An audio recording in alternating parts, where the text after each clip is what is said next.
सिर्फ 2 करोड़ दिल्ली वासियों की ओर से नहीं बल्कि 135 करोड़ भारतवासियों की ओर से बोलने के लिए खड़ा हुआ हूं।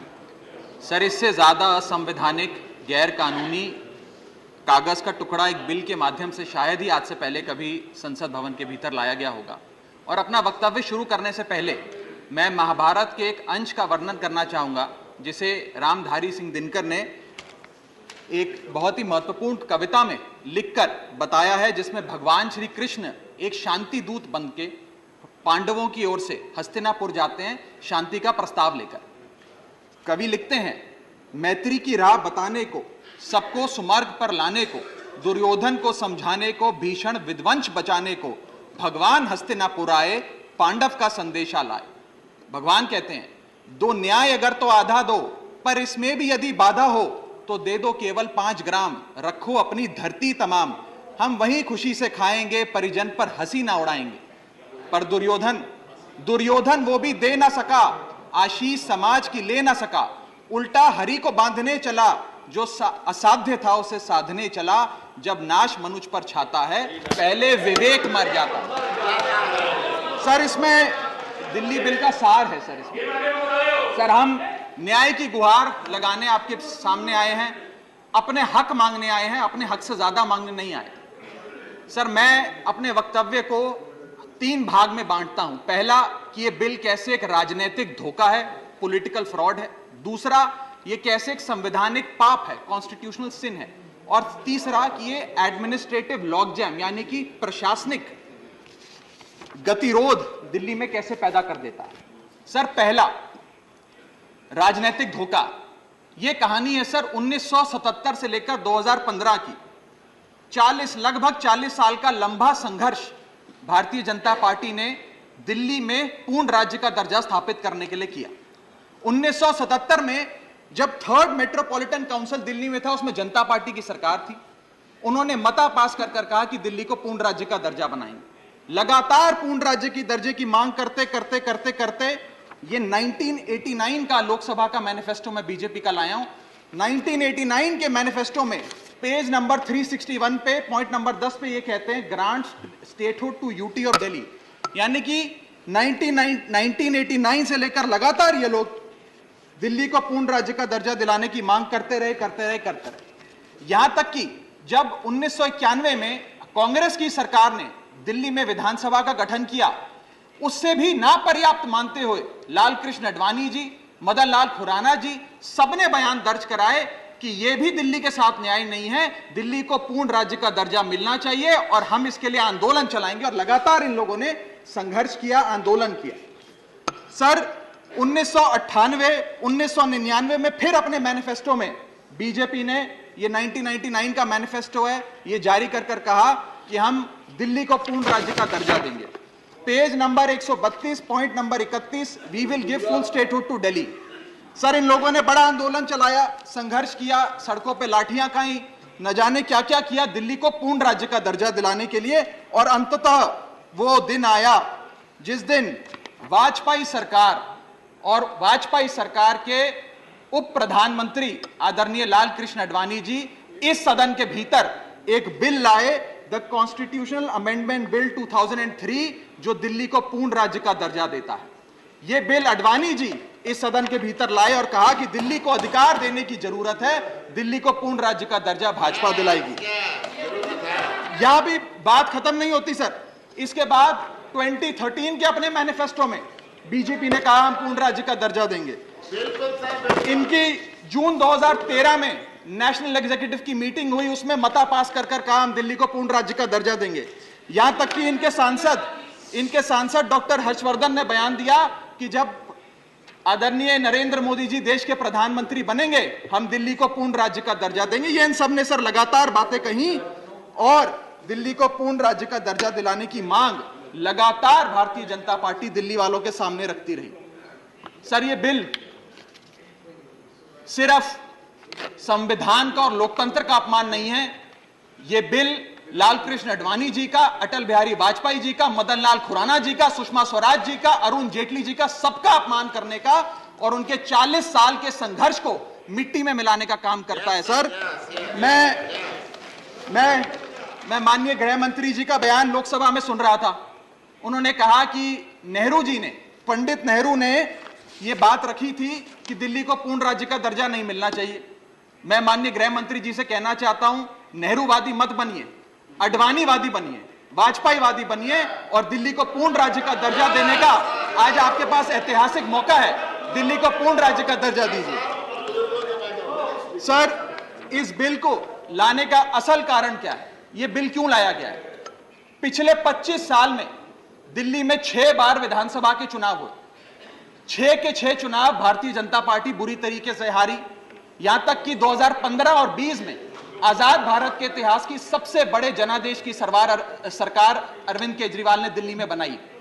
क्योंकि ये पिछले 25 साल चुनाव नहीं जीत पाए और अरविंद केजरीवाल और आम आदमी पार्टी के आने के बाद ये जानते हैं कि अगले 25 साल भी ये लोग चुनाव नहीं जीत पाएंगे, तो सरकार को नष्ट करने का काम कर रहे हैं। ना रहेगी सरकार और ना रहेगा चुनावों का महत्व, ना रहेगा बांस, ना बजेगी बांसुरी। लेकिन मैं आज इस मंच से भाजपा से अनुरोध करूंगा कि कम से कम लालकृष्ण आडवाणी जी को न्याय दीजिए, कम से कम उनकी इच्छा पूरी करिए, दिल्ली को पूर्ण राज्य का दर्जा दीजिए। सर, मेरा दूसरा भाग कि कैसे यह बिल एक संवैधानिक पाप है। सर, पहली चीज, ये abuse of ordinance making powers है, आर्टिकल 123 जो संविधान का देता है। संविधान ये कहता है, और वाईवी चंद्रचूड़ साहब का AK Roy versus union of India एक बड़ा महत्वपूर्ण लैंडमार्क जजमेंट है, जिसने कहा कि ऑर्डिनेंसेस सिर्फ आपातकालीन और विषम परिस्थितियों में लाए जाएंगे। ऐसी कौन सी आपातकालीन और विषम परिस्थितियां आ गई कि आपको सुप्रीम कोर्ट के फैसले को 8 दिन के भीतर बदलना पड़ गया? दूसरा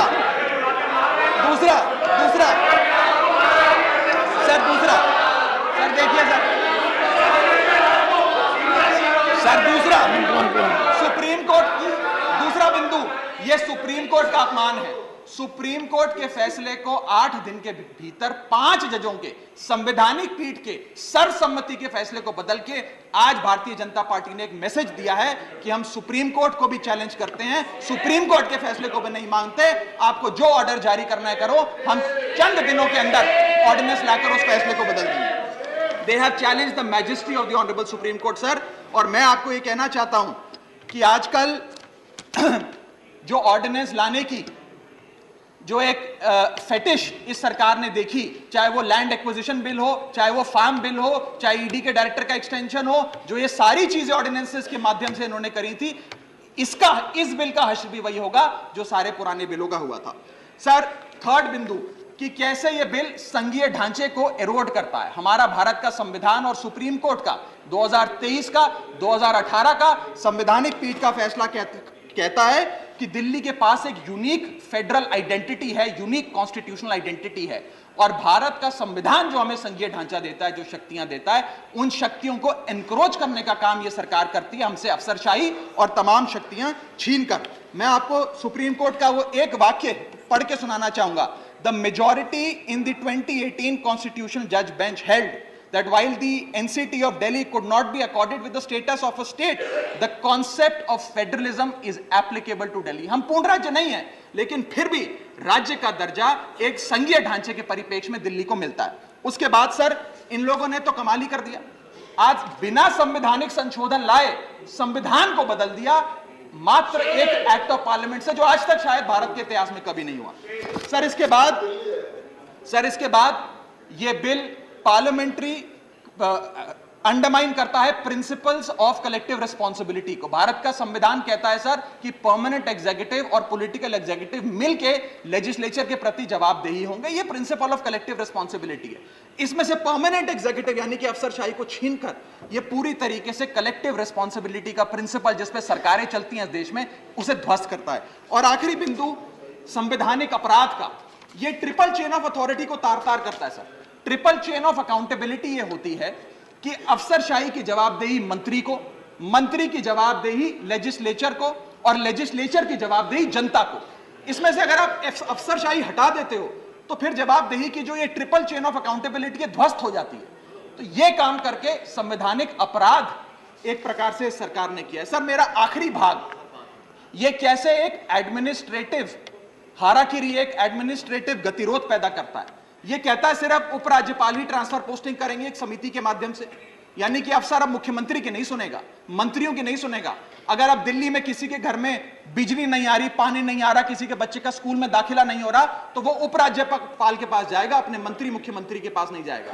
क्या लोग जानते हैं उपराज्यपाल कहां रहता है? उपराज्यपाल कौन सी विधानसभा से चुनाव लड़ा, उपराज्यपाल ने कौन सा चुनाव जीता? लेकिन सारी शक्तियां एक चुनी हुई सरकार से निकालकर उपराज्यपाल को देता है। यह आगे कहता है सर ये बिल कि हम एलजी को सोल डिस्क्रिशन देते हैं, स्वयं के विवेक से फैसले लेने की तमाम शक्तियां। आज तक उपराज्यपाल और गवर्नर काउंसिल ऑफ मिनिस्टर्स की एड एंड एडवाइस से बाध्य थे, लेकिन यह बिल उपराज्यपाल को सुपरसीडिंग पावर देता है।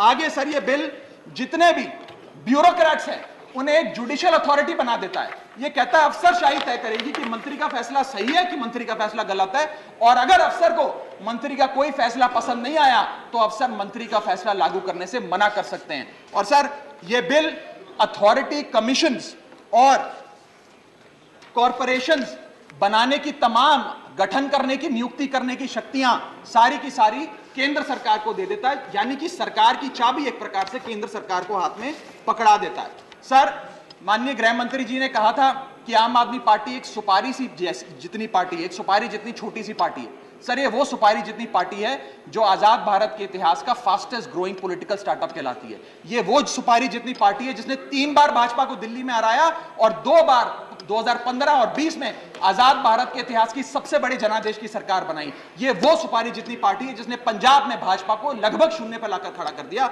ये वो सुपारी जितनी पार्टी है जो 10 साल में राष्ट्रीय पार्टी बनी। ये वो सुपारी जितनी पार्टी है जिसके 161 विधायक और 11 सांसद है। और ये वो सुपारी जितनी पार्टी है जिसका काम देखने के लिए first lady of United states of America और यूनाइटेड जनरल के पूर्व प्रमुख बान की मून आते हैं।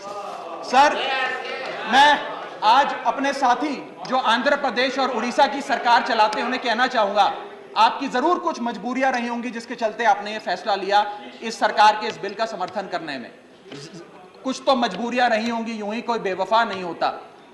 लेकिन मैं आपको कहना चाहता हूं कि आग जब लगेगी तो बहुत दूर तक जाएगी। राहत इंदौरी साहब का एक बड़ा महत्वपूर्ण शेर है, अगर खिलाफ है होने दो, जान थोड़ी है, ये सब धुआं है, आसमान थोड़ी है, लगेगी आग तो आएंगे कई घर जद में, यहां सिर्फ हमारा मकान थोड़ी है। लेकिन जब आपके घर में आग लगेगी आम आदमी पार्टी आपके साथ खड़ी होगी, मैं आपको विश्वास दिलाता हूं। और सर मैंने अपनी बात शुरू करी थी महाभारत के एक अंश से, मैं समाप्त भी महाभारत के एक अंश से करूंगा। सर बीच कुरुक्षेत्र के मैदान में जब युद्ध प्रारंभ होने वाला था तो युधिष्ठिर ने शंखनाद करने से पहले एक घोषणा करी और कहा कि यह धर्म की लड़ाई है। मेरी सेना में खड़े मेरे पीछे जितने योद्धा हैं, अगर उन्हें लगता है कि धर्म मेरे साथ नहीं कौरवों के साथ है तो मेरी सेना छोड़कर सामने वाली मेरे दुश्मन की सेना में जाकर खड़े हो जाएं, उनकी ओर से युद्ध करें।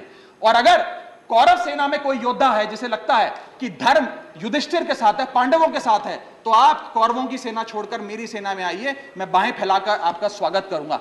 उस समय कौरवों का एक भाई युयुत्सु कौरव सेना छोड़कर पांडवों की ओर आया और पांडवों की ओर से युद्ध लड़ा। मैं उसी बात का जिक्र करते हुए आज इस सदन में बैठे तमाम सांसदों को कहना चाहता हूं, राज्यसभा काउंसिल ऑफ स्टेट्स है, हम लोग काउंसिल ऑफ स्टेट्स है, जहां ज्यादा जिम्मेदारी बनती है राज्यों के हितों की, अधिकारों की रक्षा करने की। मैं मांग करता हूं आज आप लोग पार्टी लाइन से ऊपर उठकर, विचारधारा से ऊपर उठकर संविधान को बचाने के लिए, लोकतंत्र को बचाने के लिए इस बिल को हराइए। आज ये इतना असंवैधानिक और गैर कानूनी बिल अगर ये सफल हो गया तो हो सकता है आज के बाद आने वाले समय में ये लोग देश में चुनाव ही ना कराएं, चुनावी प्रक्रिया को खत्म करने से। बहुत बहुत शुक्रिया।